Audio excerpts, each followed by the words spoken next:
तो आज हम बात करेंगे फिल्म टॉक्सिक के नॉन स्पॉइलर रिव्यू के बारे में, जिसमें यश नयनतारा, कियारा आडवाणी, रुक्मिणी वसंत, हुमा कुरैशी और तारा सुतारिया हैं और इसे डायरेक्ट किया है गीतू मोहनदास ने। सबसे पहली बात तो ये कि मैं और मेरी वाइफ साथ में ये मूवी देखने गए थे और फिल्म खत्म होने के बाद मैंने उससे पूछा कि कैसी लगी, तो उसका पहला रिएक्शन था व्हाई, मतलब डायरेक्टर क्या कन्वे करना चाह रहा था, क्यों बनाई ये फिल्म और किसके लिए बनाई, ये सब उसके सवाल थे। ओके, अब मैं अपना ऑनेस्ट ओपिनियन दूं। आप पिछले 10 सालों की इंडियन सिनेमा की सबसे बड़ी हिट्स उठाकर देख लो, उनमें आपको टॉक्सिक प्रोटैगनिस्ट और एंटी हीरो वाले कैरेक्टर्स के इर्द गिर्द घूमने वाली स्टोरीज ही मिलेंगी जिन्हें ऑडियंस ने सबसे ज्यादा हाइप दिया है। मुझे लिटरली ऐसा लगा कि इस ट्रेंड से फ्रस्ट्रेट होकर किसी डायरेक्टर ने सोचा कि मैं एक ऐसी रिपल्सिव फिल्म बनाऊंगा जिसका इम्पैक्ट इतना तगड़ा हो कि इसके बाद अगर कोई भी टॉक्सिक या प्रॉब्लमैटिक हीरो पर मूवी बनाकर ट्रेलर ड्रॉप करे तो पब्लिक थिएटर्स जाने से पहले 10 बार सोचें। मुझे तो टॉक्सिक देखकर एग्जैक्टली यही वाली वाइब आई कि डायरेक्टर का इंटेंशन यही था। I mean man, honestly speaking ये रिव्यू काफी शॉर्ट होने वाला है क्योंकि मुझे लिटरली नहीं पता कि क्या बोलूं।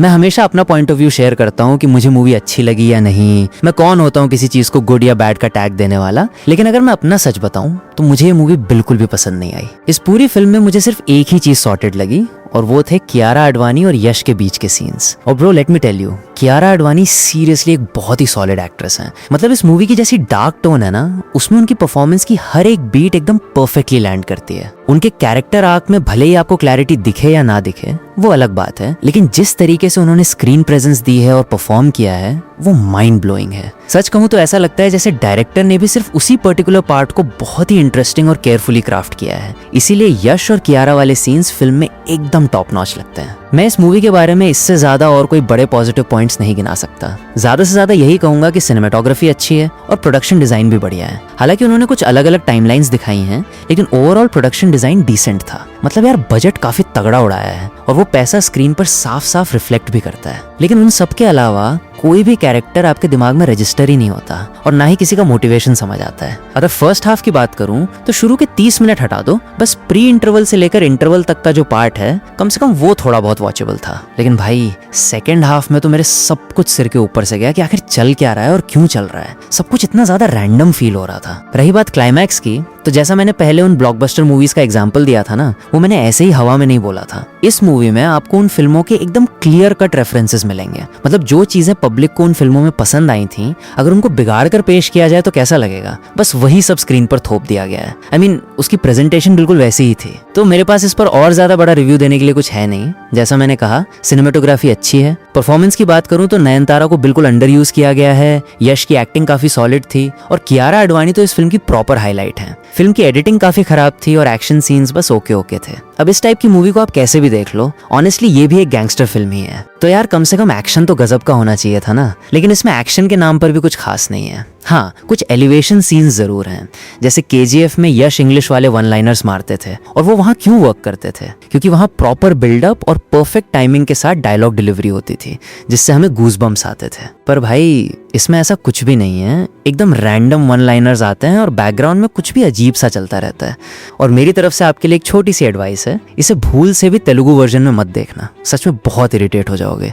इसके डायलॉग्स इतने क्रिंज और वियर्ड हैं कि सुनने में बिल्कुल मजा नहीं आता और उनका मीनिंग समझने में ही मेरा दिमाग घूम गया। मुझे तो लिटरली ऐसा फील हुआ कि काश मैं शांति से इस मूवी का ओरिजिनल कन्नड़ वर्जन सबटाइटल्स के साथ देख लेता तो शायद मैं इससे थोड़ा और कनेक्ट कर पाता और खुद डिकोड कर लेता कि भाई मेकर आखिर कहना क्या चाहते हैं। सो आई एम रियली सॉरी, मुझे खुद इस तरह का नेगेटिव ओपिनियन देते हुए बहुत अजीब लग रहा है। पर जैसा मैंने पहले भी मेंशन किया, यश की परफॉर्मेंस एकदम किलर है। लेकिन प्रॉब्लम यह है कि सेकेंड हाफ में उनकी इतनी फाड़ू एक्टिंग के बाद भी मुझे अंदर से कोई इमोशन ही फील नहीं हो रहा था। और ऐसा इसलिए हुआ क्योंकि उन्होंने कैरेक्टर्स को सही से एस्टैब्लिश ही नहीं किया। ना तो आप किसी कैरेक्टर की जर्नी से जुड़ पाते हो और ना ही कैरेक्टर्स के बीच के जो डायनामिक्स हैं उनको ऑडियंस के साथ प्रॉपर्ली टाई अप किया गया है। बस बहुत ही लिमिटेड स्पेस में आपको नयनतारा और यश के बीच की एक इक्वेशन दिखेगी, फिर यश और तारा सुतारिया का थोड़ा बॉन्ड है और यश और कियारा आडवाणी के बीच भी एक इक्वेशन है।